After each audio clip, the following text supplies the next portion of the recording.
Shakib at his best. Here's up.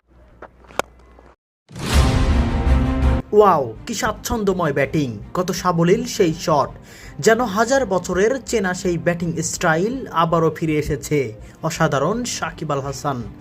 রাজা সবসময় বীরের মতোই ফিরে আসে, আর যখন ফেরে তখন গল্প হয় ইতিহাস। গ্লোবাল সুপার লিগে আজ 37 বলে 58 রানের দায়িত্বশীল ব্যাটিং করেন সাকিব। দলের যখন 67 রানে 5 উইকেট চলে যায়, সেখান থেকে দায়িত্বের সাথে 165 রানের যেন পাহাড় সমান স্কোর দাঁড় করায় সাকিব। 7-4 ও 1 ছক্কায় এই ক্যামিও ইনিংসটি ছিল চোখে লাগার মতো। দেখে বোঝার কোনো উপায় নেই যে এই খেলোয়াড়টি এতদিন পর মাঠে নেমেছে। বিস্তারিত রিপোর্টে। গ্লোবাল সুপার লিগের দ্বিতীয় আসরে নিজের জাত চেনালেন সাকিব আল হাসান।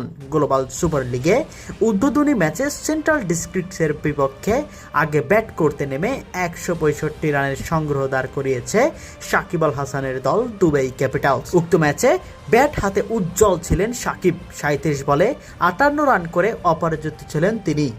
এতদিন পর মাঠে নেমেও নিখুঁত ব্যাটিংয়ে প্রমাণ করে দিলেন সাকিব কি জিনিস। 37 বলের 58 রানের এই ইনিংসে 7টি 4 ও 1টি ছক্কায় 156.76 স্ট্রাইক রেটে দুর্দান্ত ছিলেন সাকিব আল হাসান। প্রিয় দর্শক, সাকিবের ব্যাটিংটি আপনাদের কাছে কেমন লেগেছে কমেন্ট বক্সে অবশ্যই জানিয়ে যাবেন।